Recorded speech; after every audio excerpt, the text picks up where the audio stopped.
नमो नमः। आज मैं आपको महाभारत की विषय वस्तु तथा महाभारत का परकालीन साहित्य पर प्रभाव के विषय में बतलाऊंगी। तो सर्वप्रथम महाभारत की विषय वस्तु के विषय में हम देखते हैं। महाभारत में कौरव पांडवों के युद्ध की मुख्य कथा के अतिरिक्त उसमें धर्म और नीति से संबंध रखने वाले अनेक उत्तमोत्तम आख्यान एवं उपाख्यान हैं और अनेक अवान्तर कथाएं भी हैं जो कि भारतीय सामाजिक जीवन के लिए अत्यंत उपादेय हैं।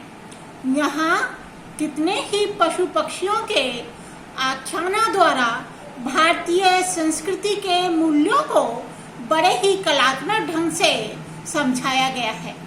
इसके वन पर्व में अनेक रोचक एवं शिक्षाप्रद उपाख्यान हैं। यहाँ मत्स्य उपाख्यान में मत्स्य अवतार की कथा है जिसका उल्लेख शतपथ ब्राह्मण में भी हुआ है। रामोपाख्यान भी इसी पर्व में है जिसमें राम कथा का संक्षेप में वर्णन है। शिवोपाख्यान, नलोपाख्यान एवं सावित्री उपाख्यान भी इसी पर्व में है जिनका उद्देश्य शरणागत वत्सलता एवं पातिव्रत का महत्व बतलाना है। इसके आदि पर्व में शकुंतलोपाख्यान है जहाँ से कालिदास ने अभिज्ञान शाकुंतल का कथानक लिया है। वन पर्व के नलोपाख्यान के आधार पर ही श्री हर्ष ने नैषधीय चरित की रचना की है। महाभारत का ही अंतिम भाग हरिवंश है जो कि एक पृथक प्राण के रूप में माना जाता है। यद्यपि महाभारत में कौरव पांडवों के बीच युद्ध का वर्णन है तथापि महाभारत का प्रधान रस वीर रस न होकर शांत रस है, क्योंकि महाभारत का उद्देश्य युद्ध वर्णन नहीं अपितु भौतिक जीवन की निस्सारता दिखाकर मानव मात्र के लिए धर्म, अर्थ, काम की प्राप्ति के साथ साथ मोक्ष का मार्ग प्रशस्त करना है। इसमें इस जीवन सुधार की पर्याप्त सामग्री भी हमें देखने को मिलती है। एक और इसमें जहाँ राजनीति का विशद वर्णन है और नैतिक आचरण की शिक्षा दी गई है, वहाँ दूसरी ओर भगवत गीता जैसा उच्च कोटि का दार्शनिक ग्रंथ भी महाभारत का एक भाग है।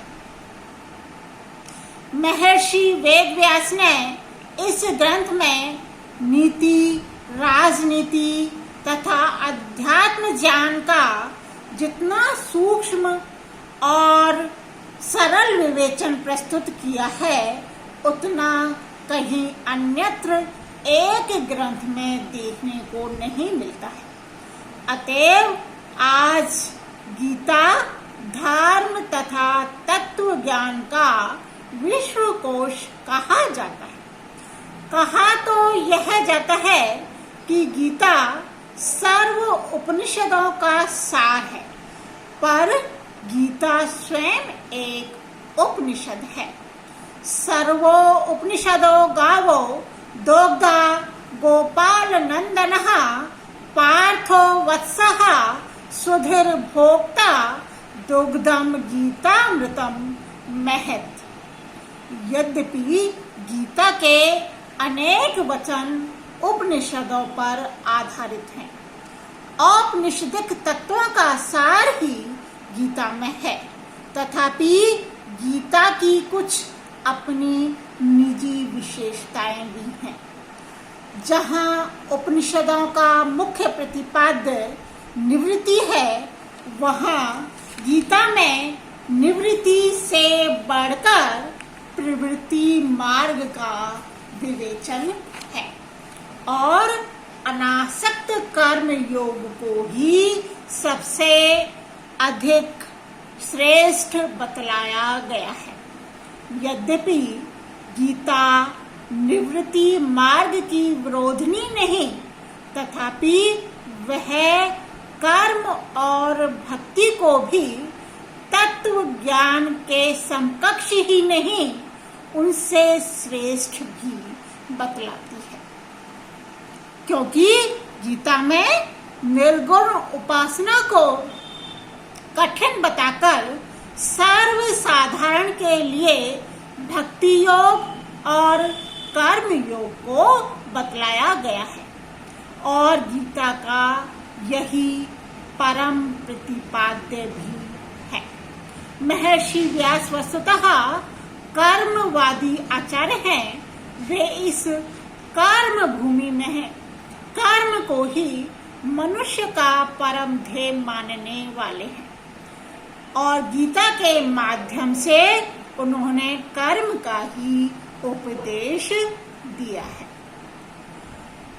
अब हम देखेंगे कि महाभारत का परकालीन साहित्य पर किस तरह से प्रभाव हमें देखने को मिलता है।